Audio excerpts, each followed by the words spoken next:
Good morning बच्चों, मैं अनिल कुमार जनपद हाथरस से आपका विज्ञान के इस नए सेशन में हार्दिक स्वागत और अभिनंदन करता हूं।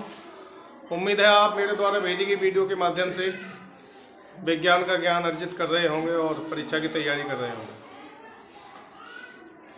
बच्चों, आज हम लास्ट वीडियो डाल रहे हैं साइंस के क्वेश्चंस की। इसके बाद प्रैक्टिस कराएंगे, कल से प्रैक्टिस से चालू हो जाएंगे क्योंकि परीक्षा नज़दीक आ रही है। कुछ ही 1-2 दिन बाद आप लोगों के प्रवेश पत्र आने शुरू हो जाएंगे। 13 नवंबर सन 2022 को परीक्षा है आपकी सरस्वती इंटर कॉलेज हाथरस में, सुबह 8 बजे से 11 बजे तक। तो आप सब लोग पूरे तन और मन से तैयारी करें अच्छे तरीके से। बाकी हम मेहनत कर ही रहे हैं साथ में। तो चलिए आज का सेशन शुरू करते हैं। साइंस के कुछ ऐसे क्वेश्चन जो रह गए हैं पढ़ने से। NMS एग्जाम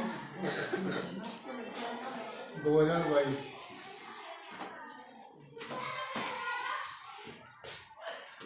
क्वेश्चन नंबर 1, कोशिश करूंगा कि मैं आपके डाउट्स क्लियर कर सकूं और उन्हें समझा सकूं अच्छे से। देखिए, पहले मैं क्वेश्चन बता चुका हूं। आज कोशिका के ऊपर अधिक क्वेश्चन होंगे। कोशिका क्या होती है, कैसी होती है। मानव मनुष्य के शरीर की जो इकाई है, इकाई माने यूनिट। जैसे इस मकान की इकाई पूछी जाए तो मकान की छोटी इकाई क्या मानी जाएगी? ईंट। इसी तरह बहुत सारी ईंटों से कमरा बनता है और बहुत सारे कमरों से घर बन जाता है और बहुत सारे घरों से मोहल्ला और बहुत सारे मोहल्लों से गांव और बहुत सारे गांवों से शहर, बहुत सारे शहर से जिला और बहुत सारे जिलों से राज्य और बहुत सारे राज्यों से देश और बहुत सारे देशों से विश्व। ठीक है। और विश्व हमारी पृथ्वी पर है टोटल 600 करोड़ जिसकी आबादी है। तो पहला क्वेश्चन है, कोशिका की खोज किसने की थी? Robert Hooke. अब तक मैंने तुम्हें ये लिखा है कोशिका की खोज किसने की थी, लेकिन अगर ज़्यादा गहराई में जाएंगे तो ये पता चलेगा कि रॉबर्ट हुक ने जो कोशिका खोजी थी वो जिंदी थी या मृत थी। तो रॉबर्ट हुक ने जो कोशिका खोजी थी वो मृत कोशिका थी। कैसी थी? मृत। और जीवित कोशिका की खोज की थी एंटोनी वॉन लीeuwenhoek। ये एक साइंटिस्ट थे। तो पहला क्वेश्चन लिखेंगे, जीवित कोशिका, साथ साथ लिखते जाए।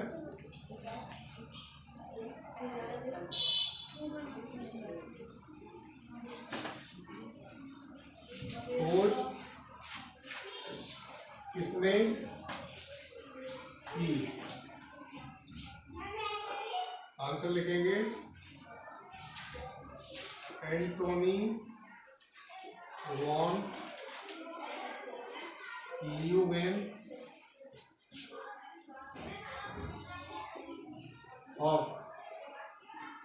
ये एक ही साइंटिस्ट का नाम है, कंफ्यूज नहीं होना है।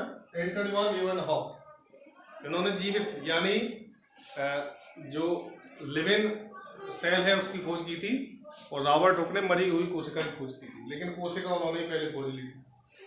अगला क्वेश्चन आता है, कोशिका का अध्ययन किस विज्ञान के अंतर्गत किया जाता है? लिखा है? नहीं? देखिए, कोशिका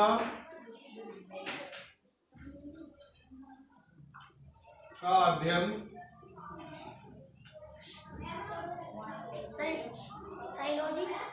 किस विज्ञान के अंतर्गत, इसका लिख रहा है वो ना लिखे, किया जाता है। देखिए, कोशिका को अगर विज्ञान की भाषा में कहें तो साइटो बोलते हैं। क्या बोलते हैं? Cyto, CYTO। सेल इसकी अंग्रेजी है। कोशिका को अंग्रेजी बोलते हैं सेल और जीव विज्ञान में कहेंगे साइटो। क्या कहेंगे? CYTO। तो कोशिका का जो अध्ययन होगा वो साइटोलॉजी के अंतर्गत होगा। किसके अंतर्गत? साइटोलॉजी। साइटो। एक क्वेश्चन परीक्षा में जरूर आता है जिसमें विज्ञान की शाखा पूछ ली जाती है कि इस चीज का अध्ययन कौन विज्ञान की किस शाखा के अंतर्गत किया जाता है। तो साइटोलॉजी, सेल विज्ञान और भी बहुत सारी साइंस होती हैं। जंतुओं का अध्ययन जंतु विज्ञान, वनस्पति का अध्ययन वनस्पति विज्ञान, जनसंख्या का अध्ययन किसके अंतर्गत किया जाता है? जनसंख्या। भारत की जनसंख्या को समझने के लिए एक विज्ञान बनाया गया है जिसका नाम है डेमोग्राफी। क्या है? चलिए अगला क्वेश्चन देखें। कोशिका का सिद्धांत किसने प्रतिपादित किया? ये लिखा है, आना तो बोला करो। नहीं। कोशिका सिद्धांत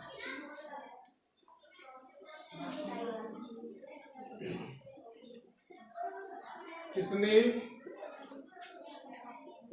प्रतिपादित किया? देखो, प्रतिपादित माने स्टेब्लिश करना है। अंग्रेजी आसान होती है, प्रतिपादित बड़ा कठिन शब्द है कि इसका अर्थ क्या है। प्रतिपादित माने बनाया या स्थापित किया सबसे पहला। तो इसका आंसर है स्लाइडिन व स्वान, दो वैज्ञानिक थे, स्लाइडिन एवं स्वान। क्लियर? अगला क्वेश्चन देखेंगे। अच्छा, मैंने एक क्वेश्चन लिखाया था, मानव शरीर की सबसे बड़ी कोशिका कौन सी होती है? कौन सी होती है सबसे बड़ी कोशिका? हाँ, वो संसार की सबसे बड़ी कोशिका है शुतुरमुर्ग का अंडा, पूरे वर्ल्ड की। और सबसे छोटी कोशिका है पीपीएलओ, माइकोप्लाज्मा को पीपीएलओ बोलते हैं। ठीक है, माइकोप्लाज्मा सबसे छोटी और सबसे बड़ी शुतुरमुर्ग का अंडा। अगर ये क्वेश्चन आया कि सबसे लंबी कौन सी है, न्यूरॉन, जिसे अंग्रेजी में बोलते हैं न्यूरॉन। ठीक है, तंत्रिका, तंत्रिक की जो कोशिका होती है वो सबसे लंबी होती है। ध्यान रखना, लंबी और बड़े में अंतर है। लंबी है कुतुब मीनार, बड़ा है ताजमहल। ठीक है, जो लंबाई बड़ा हो वो लंबा हो गया, और जो क्षेत्रफल बड़ा हो बड़ा हो गया। तो ये तो लिखा हुआ है, कोई बात नहीं। अब क्वेश्चन आता है, कौन सी कोशिका में कोशिका विभाजन नहीं होता? क्वेश्चन नंबर 4, कोशिका विभाजन क्या होता है? कोशिका विभाजन किस कोशिका में नहीं होता?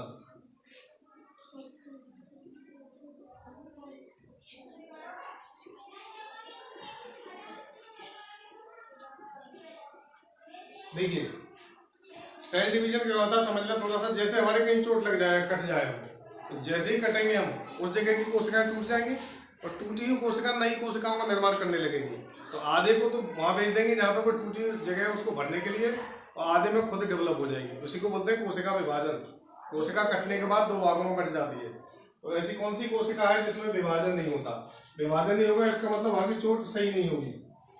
बताइए, शरीर में ऐसी कौन सी जगह है जब चोट लग जाए तो सही बहुत मुश्किल से होती है या सही होती नहीं है? सर में बिल्कुल सही जवाब। दिमाग की कोशिका जो होती है जिसे न्यूरॉन बोलते हैं, क्या बोलते हैं? न्यूरॉन सेल में सेल डिवीजन नहीं होता, इसलिए सर की चोट सबसे ज्यादा खतरनाक होती है। इसीलिए वाहन चलाते समय ये सलाह दी जाती है कि हेलमेट पहन के चलाएं, क्योंकि खोपड़ी में अगर चोट लगी तो बचोगे नहीं किसी कीमत पर। क्यों नहीं बचोगे? क्योंकि कोशिका का विभाजन दिमाग की कोशिकाओं में नहीं होता। क्लियर? अगला क्वेश्चन देखिए, सबसे तेज कोशिका विभाजन कहाँ होता है? कोशिका विभाजन का मतलब समझ गए? कोशिकाओं को टूटकर नई कोशिका बन जाना। सबसे तेज किसमें होता है बताओ? अगर इस क्वेश्चन को बदलने हैं, भाषा बदलकर शायद तुम बता पाओगे। शरीर में ऐसा कौन सा अंग है जो रीजनरेट करता है, दोबारा अपनी उत्पत्ति करता है, कटने के बाद या गलने के बाद? भीतर, शरीर के भीतर। लीवर, सही जवाब। तालियां। यकृत जो होता है उसमें पुनरुद्भवन या रीजनरेशन की पावर सबसे अधिक होती है। अगर यकृत कट जाए तो तुरंत ही वो बहुत तेजी से डेवलप होकर नई कोशिकाओं का निर्माण कर लेगा। इसमें लिखेंगे कौन से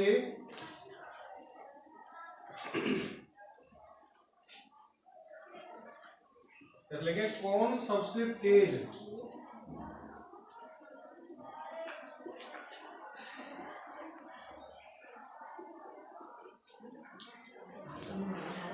कोशिका विभाजन करता है?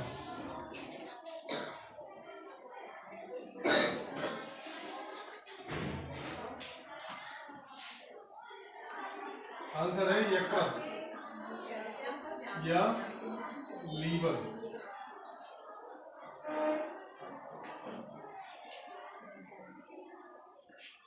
ठीक है, शरीर का भीतरी सबसे बड़ा अंग होता है ये लीवर, और इसमें रीजनरेशन पावर होती है। जैसे कुछ फसलें ऐसी होती हैं, पालक या मेथी, जिन्हें काट लें तो दोबारा उगाती हैं, उसी तरह से यकृत की कोशिकाएं अगर कट जाए तो तेजी से बढ़ जाएगी। अब आते हैं रक्त पर। रक्त क्या है? What is blood? रक्त एक फ्लड कनेक्टिव टिश्यू है, यानी तरल संयोजी ऊतक, सबको बांधे रखता है। पूरे शरीर में रक्त बहता है, ठीक है। तो रक्त का अध्ययन विज्ञान की किस शाखा के अंतर्गत किया जाता है? किसी को पता है?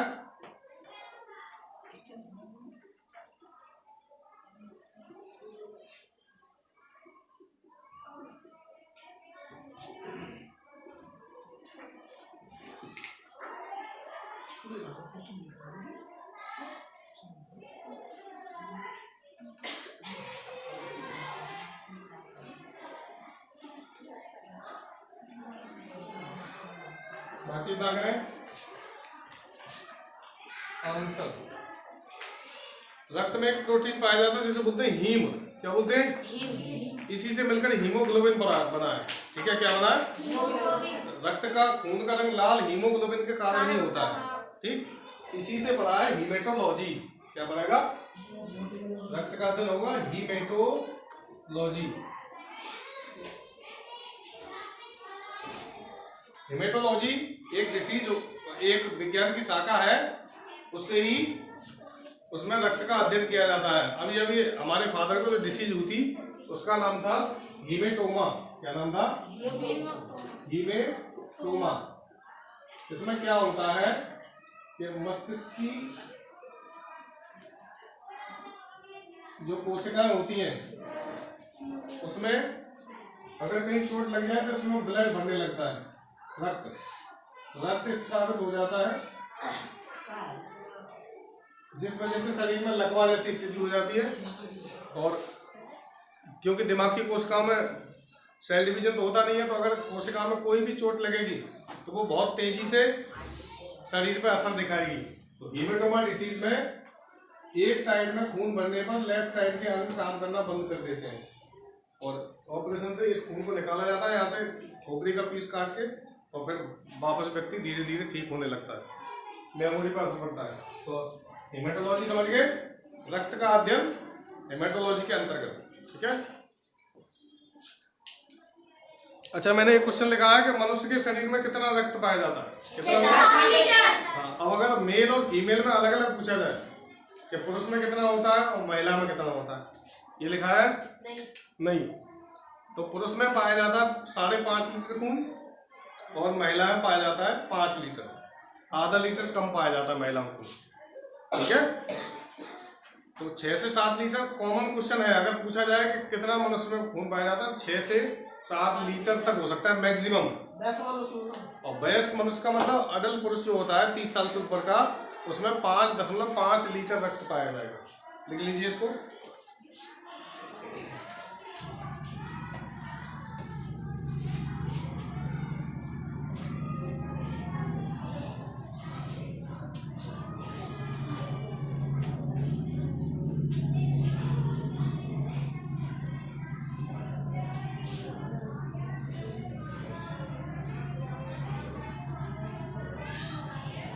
वयस्क पुरुष में, पुरुष लिखना, कितना रक्त पाया जाता है? इसका आंसर है 5.5 लीटर। हाँ हिमांशु, 1 लीटर में कितने ग्राम होते हैं? नहीं, क्या तुम 1 लीटर तेल लाते हो तो वो 1 किलो बैठता है? कभी तेल या रिफाइंड की थैली खरीद के देखी है? उस पर लिखा रहता है 1 लीटर कोष्टक में 910 ग्राम, 90 ग्राम कम होता है, ठीक है। तो कभी प्रश्न ये आ जाए कि 1 लीटर में कितने ग्राम होते हैं, तो 910 ग्राम। 1 लीटर और 1 किलो बराबर नहीं होता है, इस कंफ्यूजन में मत रहना, क्योंकि वो द्रव है और वो ठोस है, दोनों की अवस्थाएं बदल जाती हैं। जैसे हम चीनी लेने गए तो चीनी ठोस मानी जाएगी, और दूध लेने गए तो दूध लिक्विड माना जाएगा। तो दोनों की मात्रा में नापेंगे तो 90 ग्राम का अंतर आ जाएगा। कितना? कहीं 915 होता है, कहीं 910 होता है, लेकिन पूरा 1 किलो में, 1 लीटर में 1000 ग्राम नहीं होगा। क्लियर? अगला क्वेश्चन, ये साइड दिखाया हुआ मैंने, मनुष्य की ब्लड बैंक कौन कहलाता है शरीर में, जहाँ रक्त इकट्ठा होता है। हाँ सर। मनुष्य के शरीर में रक्त इकट्ठा कहाँ होता है? अस्थि मज्जा में तो बनता है, बन के कहाँ जाएगा? दिल पंप करता है, हृदय और दिल बातें की है, किडनी उसको छानती है। सर वो तो शरीर में। स्प्लीन यानी प्लीहा, प्लीहा कहीं दिख रहा है? हाँ सर पता नहीं। प्लीहा जो होता है उसमें रक्त जमा रहता है, और जब रक्त की कोशिकाएं मर जाती हैं तब भी वहीं आ जाता है। लिखाया है उससे ये। देखो मनुष्य के शरीर में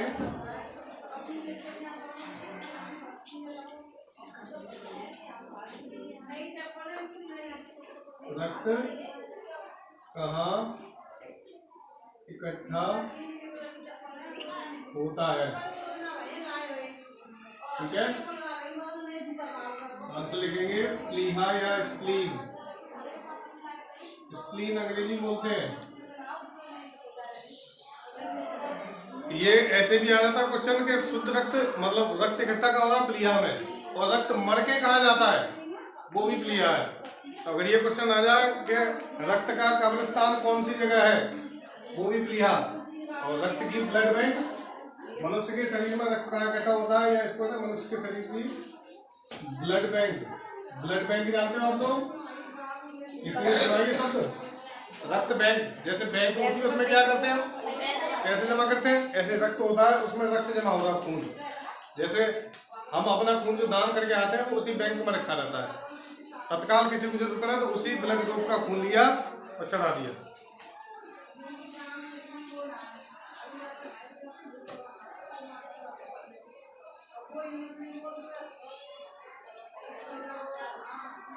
अगला लिखे,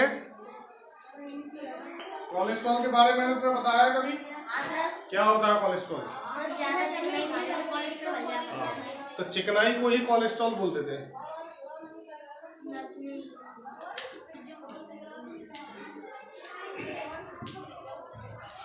अधिक चिकनाई खाने से रक्त में चिपचिपा और चिकना पदार्थ इकट्ठा होता जाता है, उसे बोलते हैं कोलेस्ट्रॉल।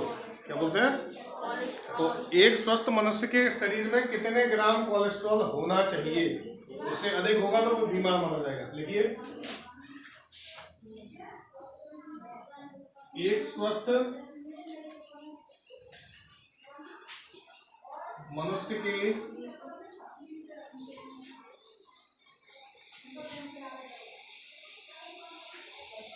शरीर में कितने ग्राम कोलेस्ट्रॉल, दो तरह का होता है ये, गुड कोलेस्ट्रॉल और बैड कोलेस्ट्रॉल। अच्छा भी होता है बुरा भी होता है, होना चाहिए। हाँ ध्यान लिखना है, अभी चेक करूंगा आपको। सब बच्चे लिखे क्वेश्चन, कोई खाली ना बैठे, इसलिए बोर्ड पे लिख रहा हूँ ताकि सब लिख लें। आंसर 200 ग्राम प्रति डेसीलीटर, ठीक है? ऐसे लिख लें। इससे कम माना जाएगा तो बीमार माना जाएगा व्यक्ति। इससे कम नहीं होना चाहिए, ना ज्यादा होना चाहिए, इतना ही होना चाहिए। ब्लड चेक करते हैं तो उसमें रिपोर्ट आ जाती है, खून की रिपोर्ट चेक कराते हैं तो उसमें मालूम पड़ जाता है कोलेस्ट्रॉल कितना बढ़ा हुआ है। और कोलेस्ट्रॉल जैसे ही बढ़ेगा उससे आदमी को हार्ट अटैक का खतरा बढ़ता है। जैसे जैसे ब्लड में कोलेस्ट्रॉल बढ़ेगा वैसे वैसे इंसान को दिल का दौरा पड़ने के खतरे बढ़ जाएंगे। अब अगला क्वेश्चन लिखिए, एक वयस्क पुरुष में कितने ग्राम हीमोग्लोबिन होता है? देखिए रक्त और हीमोग्लोबिन दोनों अलग अलग है, ध्यान रखना। रक्त पूछा जाए तो रक्त का आंसर अलग है, रक्त में हीमोग्लोबिन कितना होता है ये अलग है। समझ में आ रहा है? नींद आ रही है?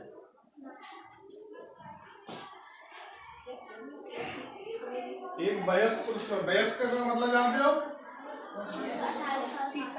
देखो ये अवस्थाएं होती है मनुष्य की। सबसे पहले आता है शैशव अवस्था, यानी जब बच्चा गोद में रहता है, शैशव बोलते हैं। फिर बाल्यावस्था, जब वो खेलता है 5 साल तक रहता है।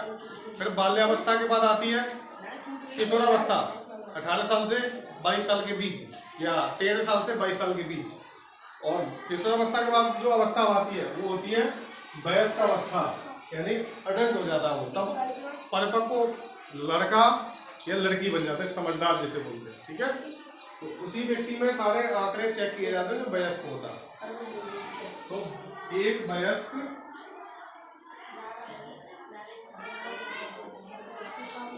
पुरुष में कितने आंकड़े ग्राम हीमोग्लोबिन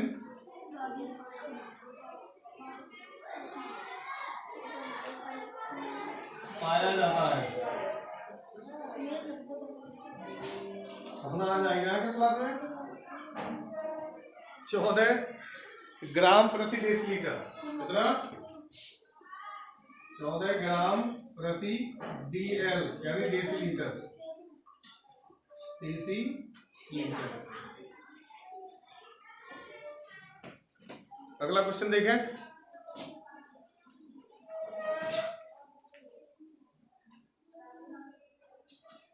अच्छा, मनुष्य के शरीर में रक्त में प्लाज्मा कितने % होता है और कणिकाएं कितने %? प्लाज्मा कितना होता होगा रक्त में? रक्त जो है दिखता तो द्रव है लेकिन उसमें कई चीजें मिक्स होती हैं, तो प्लाज्मा और कणिकाएं दोनों होती हैं। 60% प्लाज्मा, 40% कणिकाएं। लिख लीजिए, ये लिख लिया।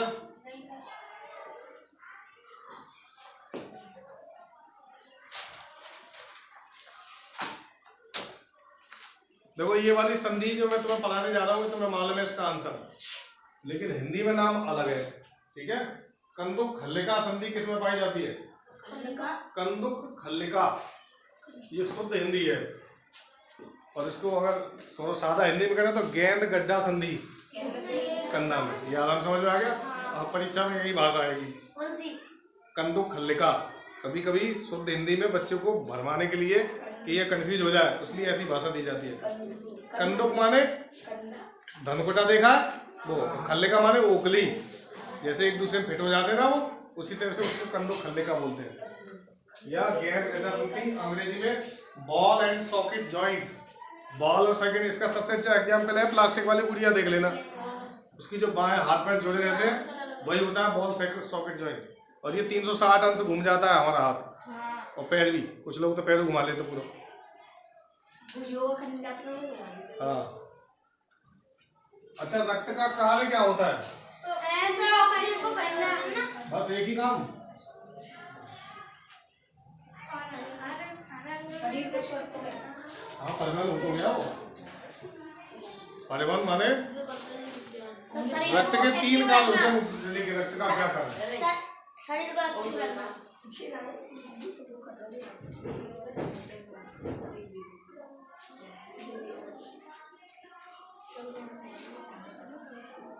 रक्त के मुख्य रूप से 3 कार्य हैं। शांत रहे। पहला लिखें, बॉडी का टेम्परेचर नियंत्रित करना, ताप नियंत्रित। क्या? ताप नियंत्रित करता है। नंबर 2,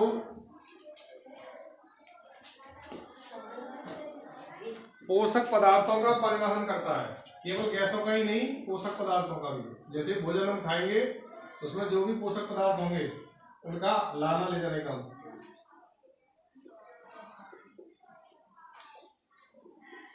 परिवहन का मतलब समझ रहे हो गौतम? क्या होता है परिवहन? लाना और ले जाना। जो बसें करती है ना, मैं देखा रोडवेज की बसों में लेकर आता है उत्तर प्रदेश परिवहन, उत्तराखंड परिवहन। उसका मतलब ये होता है बसें ला रही हैं और ले जा रही हैं, अपने स्थान तक पहुंचाती हैं और वापस लेके आती हैं। तीसरा है गैसों का परिवहन करना।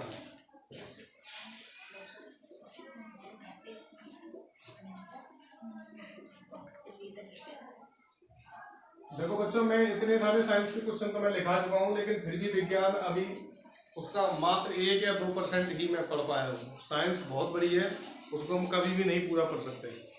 तो मैंने जब अध्ययन करता हूँ तो नए क्वेश्चन निकल के आते हैं, उनमें से ये प्रश्न है। मैंने क्वेश्चन लिखाया था तुम्हें, शरीर का ताप नियंत्रण अंग कौन सा होता है? ताप, बॉडी का टेम्परेचर जो कंट्रोल करता है वो कौन सी ग्रंथि होती है? हाइपोथैलेमस। सही जवाब। हाइपोथैलेमस जो है शरीर का ताप नियंत्रित तो करता है, लेकिन अब बात यह आई कि भीतर का या बाहर का।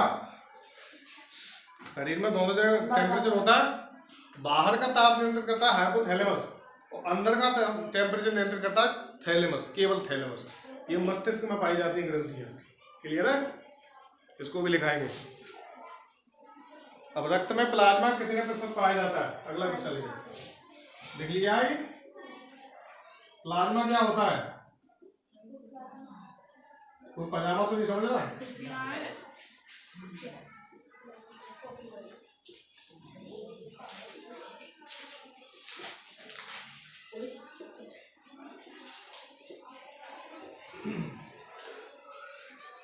प्लाज्मा होता है 60% और 40% होती है कणिकाएं। कौन कौन सी कणिकाएं होती हैं? कोई बताए बच्चा? बताइए। मुख्य रूप से 3 कणिकाएं होती हैं, आरबीसी, डब्ल्यूबीसी और प्लेटलेट्स, जिन्हें कहते हैं प्लेट गिर गई है डेंगू में, वो प्लेटलेट्स होती हैं।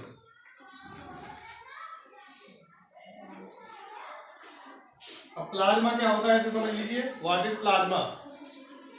तुमने काशीफल या लौकी कभी काटी है? उसमें व्हाइट कलर का, येलो कलर का चिपचिपा पदार्थ निकलता है, देखा? प्लाज्मा उस जैसा ही होता है, जेल जैसा। जो बच्चे आजकल बालों पे जेल लगाने का आता है, देखा?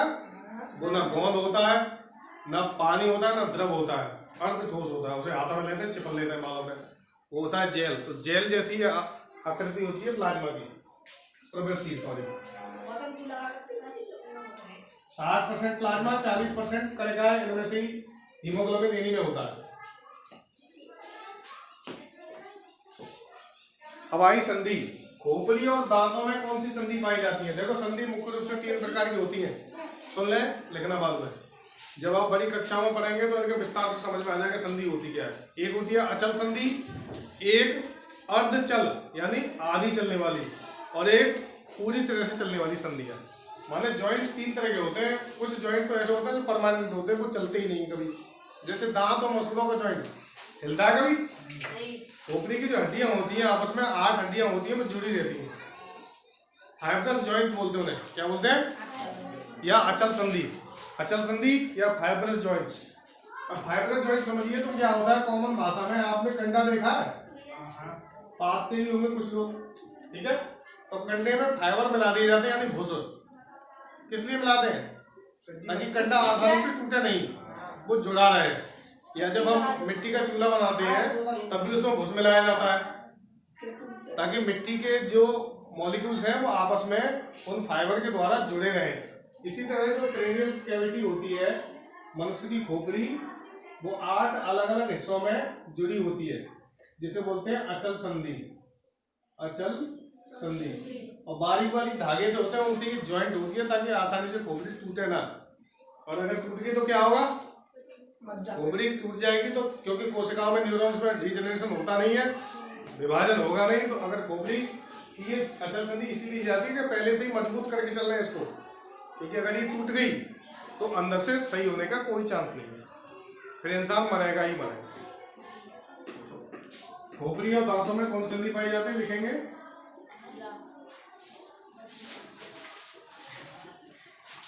अगर पीछे से ना दिख रहा हो तो कुछ बच्चे यहाँ बैठ जाए।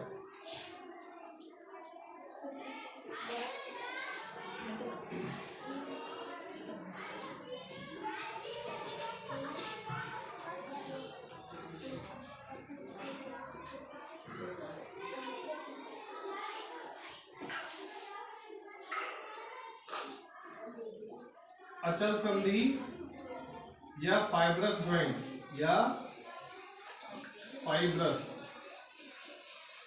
संधि, ठीक है? कभी खोपड़ी को ऐसे हमने टच करके देखा कि इसके अलग अलग भाग भी हो सकते हैं? नहीं देख सकते ना, क्योंकि इसके ऊपर बाल है, फिर स्किन है। लेकिन अगर किसी एग्जाम्पल में हम देखा जाए तो अगर कहीं कंकाल तंत्र की खोपड़ी देखने को मिले तो वो 8 अलग अलग पार्ट्स में बटी होती है, अलग अलग। जैसे क्रेनियम बोलते हैं। क्या बोलते हैं? क्रेनियम। क्रेनियम बहुत मजबूत होता है, अचल संधि होती है उसमें। मतलब ज्वाइंट होते तो हैं, लेकिन ऐसे ज्वाइंट होते हैं जो हिलते नहीं है, कुछ जॉइंट होते हैं हिलते, जैसे जी कोहनी में हिंज है, क्या है हिंज संधि, ये हिल रही है, एक ही ओर हिलती है, घुटने में हिंज संधि होती है। ये आगे की तरफ हिलेगा, घुटना पीछे की तरफ, तो घुटना अगर आगे की तरफ घूमने लगा तो आदमी गिर जाएगा, चल नहीं पाएगा।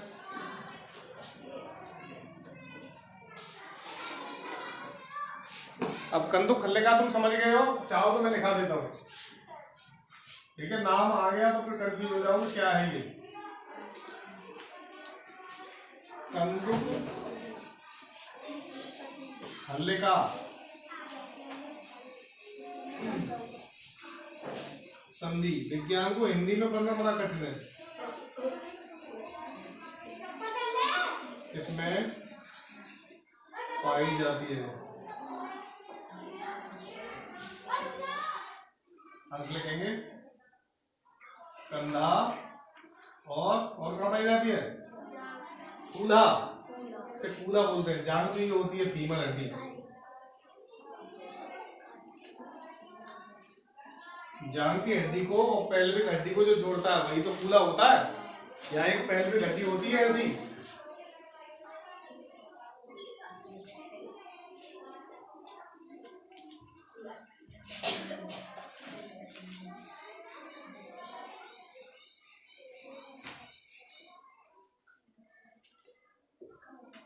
ये देखो यहाँ गड्ढा सा होता है, ये ऊपर का ऐसा इसमें धंसा रहता है, ये फीमर हड्डी जिसे जांघ बोलते हैं, तभी घूम पाती है, आगे पीछे घुमाते। पाइवोट संधि किसमें पाई जाती है, लिख लिए। अच्छा, हृदय का वजन कितना होता है, मानव हृदय का, हार्ट का वजन कितना होता है, 140 ग्राम, नहीं 286 ग्राम, 286 लिखा है या 300, अगर 300 भी लिख दोगे तभी सही माना जाएगा, 286 भी सही है। एवरेज मान लिया जाता है 300 ग्राम।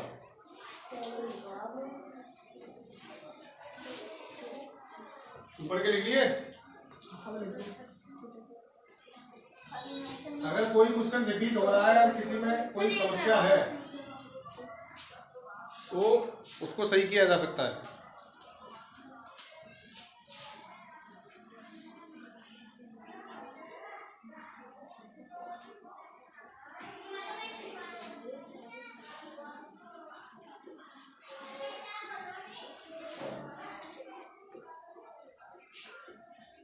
286 ग्राम लिखा है तब भी ठीक है, और अगर 300 ग्राम लिखा है तब भी ठीक है। आधे अधूरे की जगह पूरा पढ़ लेते हैं उसे। अच्छा, मनुष्य के हृदय में कितने प्रकोष्ठ होते हैं? 4। कौन कौन से? 2 आलिंद और 2 निलय, या 2 एट्रियम और 2 वेंट्रिकल। ठीक है। मछली के हृदय में कितने पाए जाते हैं? मछली के हृदय में 2, एक ऑरिकल एक वेंट्रिकल। मेंढक में कितने पाए जाते हैं? 3। और सांप में कितने पाए जाएंगे? 3। देखो, सांप के हृदय में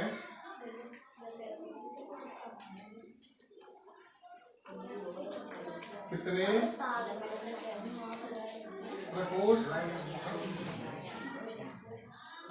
शांत रहिए।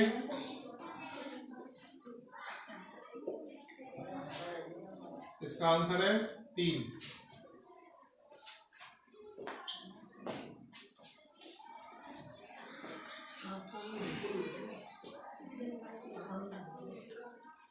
परीक्षा में बच्चों विज्ञान के 35 क्वेश्चन आते हैं। 35 क्वेश्चन एसएसटी के आएंगे और 20 क्वेश्चन मैथ के आएंगे। ऐसा ही है और कुछ है? तो ये 90 हो गए। ठीक है। और 90 क्वेश्चन आएंगे रीजनिंग के।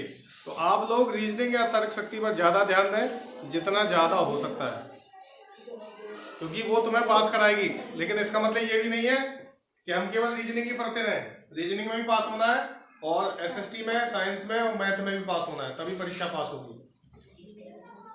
उम्मीद है इस वीडियो के माध्यम से और इन प्रश्नों के माध्यम से आपके डाउट्स क्लियर हो गए होंगे। मिलते हैं फिर अगले वीडियो में, जो कि परीक्षा का सेटअप होगा। कल से हम बच्चों के पेपर सेट कराना स्टार्ट करेंगे। OMR शीट कैसे भरें, हाँ, एक जरूरी संदेश सुन लीजिए। ये वीडियो जिस जिस बच्चे तक पहुंचेगा, आने वाले शुक्रवार को, फ्राइडे को एक कार्यशाला रखी जा रही है doctor Ambedkar park, Rodayan road, Sasni में। वहाँ पर जो जो कन्या इंटर कॉलेज की बच्चियाँ हैं, जैसे पहले एक सेशन लिया था उसी तरह से सब बच्चों को बुलाकर OMR शीट भरना सिखाया जाएगा। परीक्षा में कैसे OMR शीट भरें और क्वेश्चंस को कैसे करें। तो आप लोगों को भी चलना है सबको, और भी जो बच्चे मेरे चैनल के माध्यम से जुड़े हैं और ग्रुप में जुड़े हुए हैं वो सब उस दिन वहाँ प्रेजेंट हों। ठीक है, थैंक यू।